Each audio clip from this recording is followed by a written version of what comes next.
So you want to become a real estate agent, but do you know the costs associated with it? Well, in today's video, I'll do a breakdown of the costs that I paid when I became a real estate agent. First is your pre-licensing course. Every state is going to have different requirements, so make sure you do your due diligence and research the requirements to become a real estate agent in your state. In New Jersey, we need to complete a 75-hour pre-licensing course.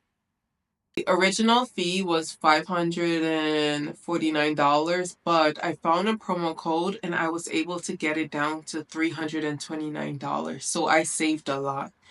I did my course online and I did my course through CE Shop. And this video is not sponsored, by the way. So if you can find a promo code, I suggest you do it because you can save a lot of money that way. Once you complete your pre-licensing course, and you sit and you pass your real estate exam, your next step is you're going to complete a fingerprint and background check. And this cost me $69. So next you have your brokerage firm fees. My monthly fees was about $85.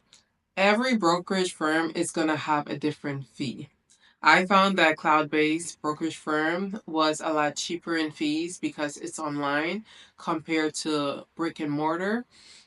You may find that your fees are a little higher because you're in the office and there's different fees associated with it, such as like desk fees and so forth. Next, I had to pay for Supra Access. This cost me $15 a month, but there's an initial activation fee of $52 that I had to pay. And this pretty much, it's like an app and it gives you access to the property. So if you need to take your client to see a house or even to see a rental property, you have an app and you just scan it in and it opens up the lockbox so you can get the key and gain access to the property, which is important. I have two multiple listing service, and in total, that fee is about $425 annually that I pay. The MLS pretty much allows you to see properties that are available that you can share with your client. With the MLS, if you're a buyer's agent, it shows you all the available rental properties as well as houses and condos that's available that you can send to your client. If you're a seller's agent, then you can post those rental property or even those houses online on the MLS. So sometimes you work with buyers and sometimes you work with sellers. So that pretty much gives you access to view what's on the market. The next fees are pretty much like optional fee. For me personally, I got a second phone.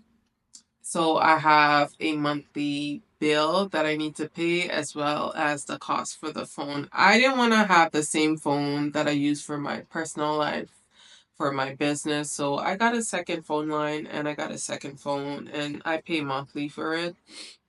And there's also fees such as marketing fees. So you may want business cards to share to people in your network or to just let people know that, hey, I'm a real estate agent.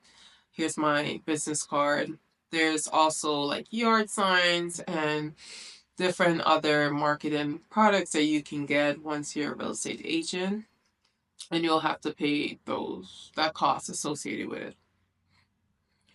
Lastly, there's the continued education. So in order to have your license and to retain your license, you do need to take a continued education, and they tell you pretty much all the different courses that you need to take, and of course you're paying for those courses as well, and you have to make sure you get it done every 2 years, and there's a cutoff line. So don't wait until the end of the second year because there is a cutoff line. You have to have it within a certain time frame.